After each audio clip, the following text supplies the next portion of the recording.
Okay, this may be not something everybody's interested in, but it came up in the comments about the SR400 Yamaha.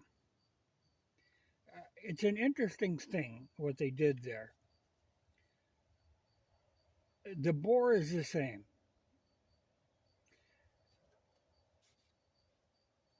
It's an 87 millimeter bore standard.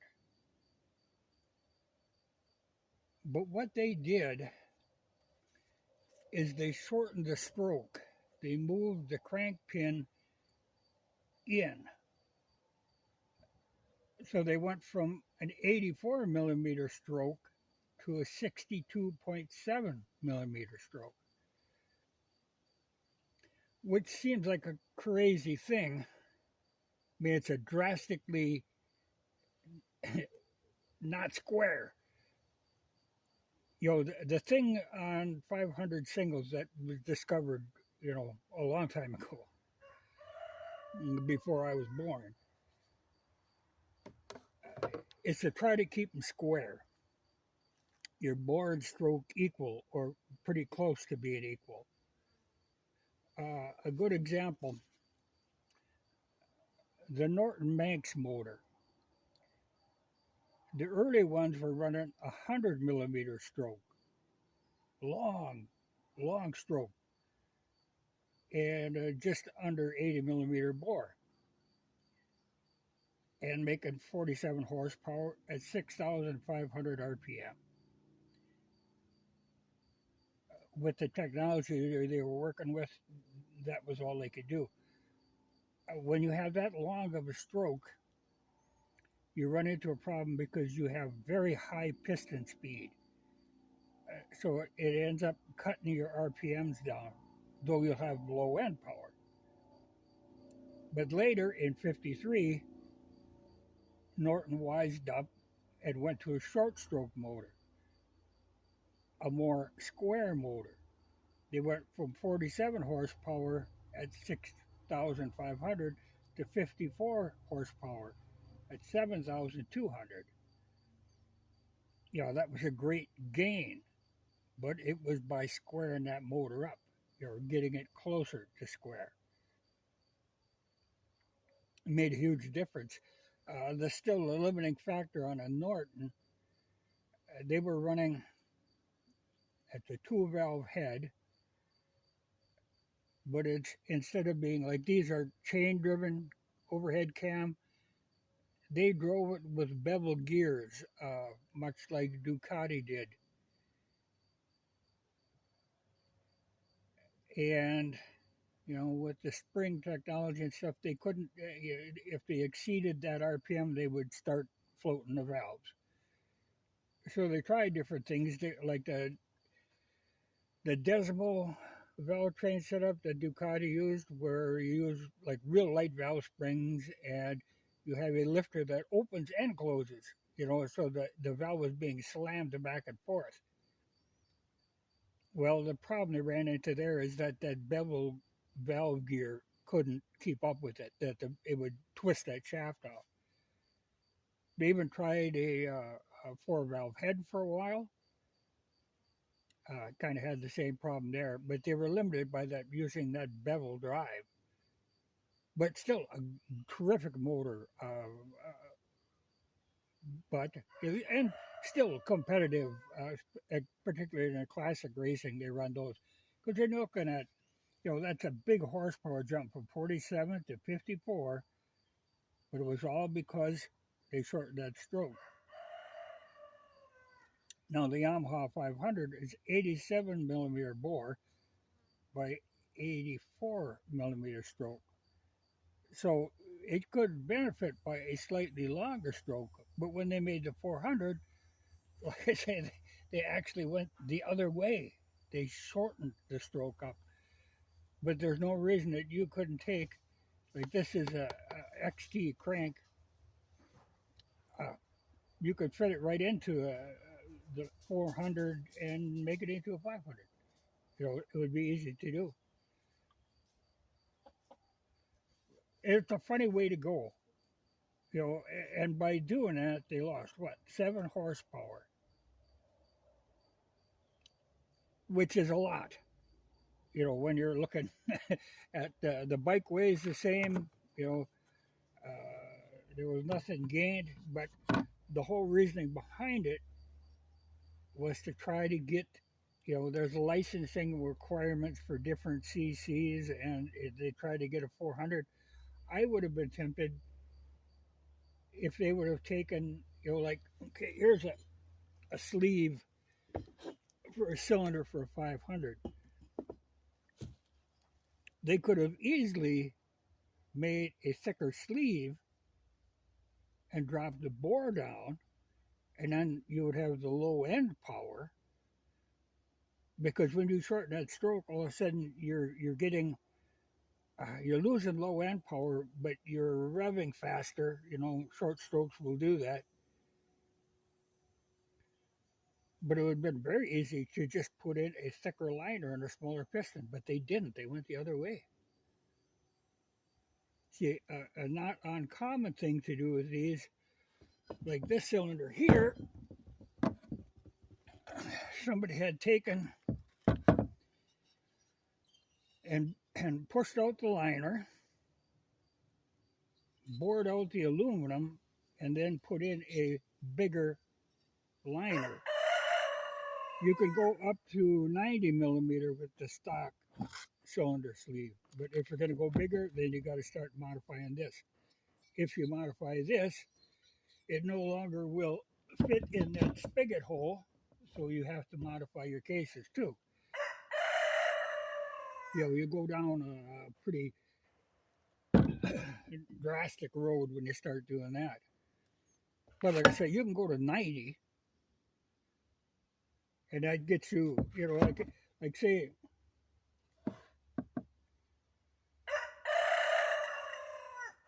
see, that would have been great if they would have went like, okay, the standard stroke on an SR or an XT is 84.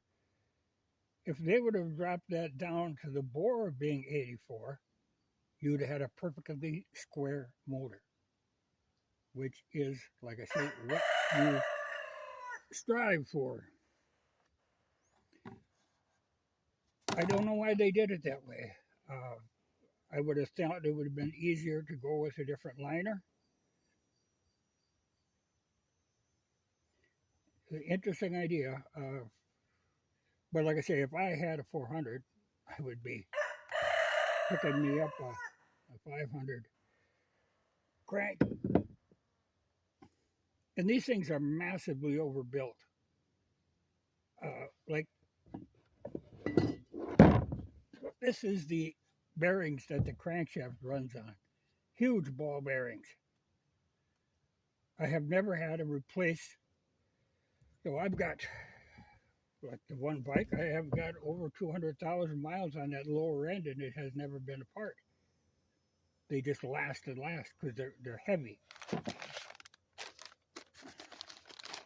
This is the crank pin, and this is the rod, a new one. See, huge bearings. Like you look at a lot of stuff, little skinny, these are huge. They're just massively built. Even like the output shaft for the training where it goes to your drive sprocket, big bearing. And like I've said before, they're dry sump. All your oil ends up down in the sump. Oil pump is up here. It runs it back out. So there is no oil slopping around. In fact, this is meant to pick up oil that splashes off the flywheel and divert it into but everything is pressure fed. The oil goes into the sump and it's kicked back into the frame. This is a TT case set that's in nice shape that I'm going to do something with sometime. The only difference between an XT and a TT and a SR is the SR runs a heavier crankshaft. The flywheels are heavier. It's the same stroke and everything. They just put a heavier flywheel in so that it'll idle down smoother, just run smoother at low speed. Power comes on a little more gradually. But the idea, of them simply shortening the stroke, like I say, what people really want to do, and there's companies that specialize in doing this, is moving your crank pin out to increase your stroke. But then you have to run a shorter rod, or of course it's going to poke in the top of the head. And Corilla makes a rod to do that. And then you also have to run a piston. You have to have enough clearance for the piston skirt down here.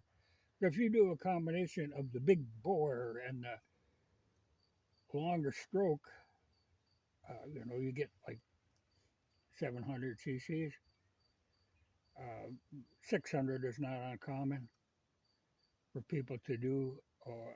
It makes a huge difference. But for racing, when you're in a 500 cc class, you have to keep it in the 500. But to shorten the stroke, that seems to me a surprising thing. That much, I can understand what Norton did. That worked out very well for him to get it back to square. But to go so radically the other way, that seems wild. And to lose that much horsepower. But, like I say, it's a smooth running motor, the 400. Well, it's got a massive flywheel and a short stroke. Yeah, it's going to be smooth. Interesting. But like I say, if I ran across one, the first thing I'd be doing would be tearing it apart and converting it to a 500. And get rid of all, like I say, they're 23 horsepower, the 400s. Well, what they did, they hung on the fuel injection, catalytic converter, they put all this stuff in there that does nothing but rob your horsepower and make the bike weigh more. But the key really on these is square. Square as you can get. As square as practical. The cheapest thing to do is, to get horsepower right away without moving the crank pin out is to go bore, But like I say, you can only go 90 max on a standard sleeve. And if you go with the bigger sleeve, then you start getting into really touchy territory. Problems start adding up. It works fine on a trail bike. The ones that I've known that have done it, it's usually for, cow trailing. But for racing, it starts dropping your RPMs, and you have to be able to get that speed up. Which is why I really, a 90 you can go, but I even want to stay under that. Or I'm getting too far away from square. But with the improved head, your limiter usually on these, like I say, if it isn't the stroke problem, is you will get valve float, like Norton was running into when you start getting over 7,000.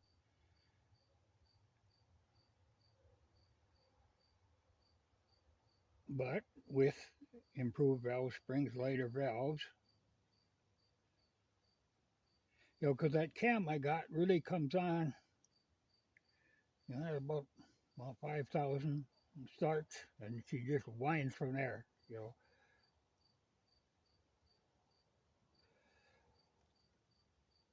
So I'm trying to get the RPMs up. If I can get like 8 grand, that's about all you can do.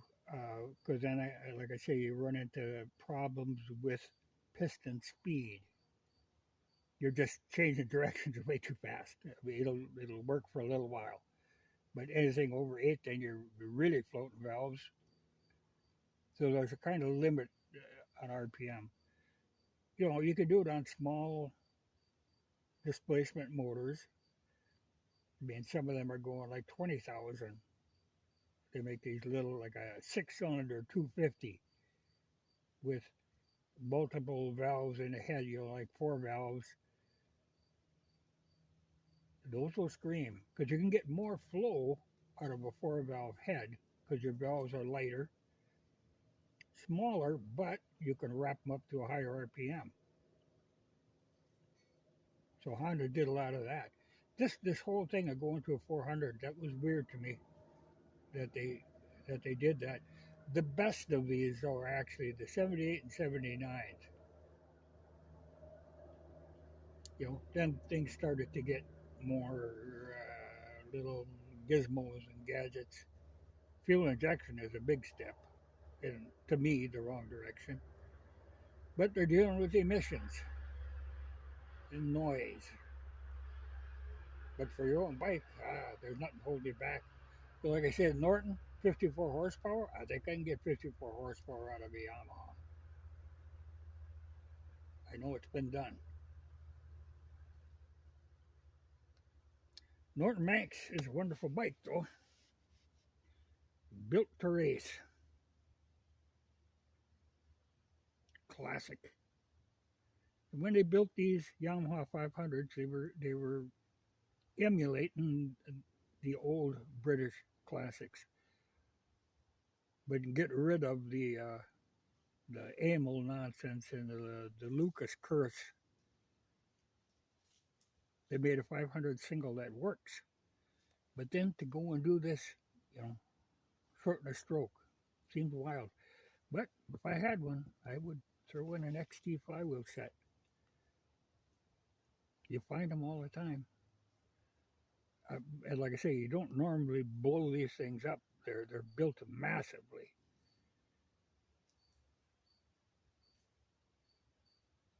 Yep, so much for that. But it's interesting. I tinker. I have a lot of old books on, old racing bikes, old designs, particularly that apply to the big singles.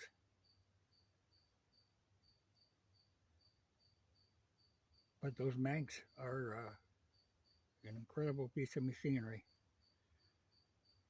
Just never got any better than that. They got faster, but they never got better. Hell of a design.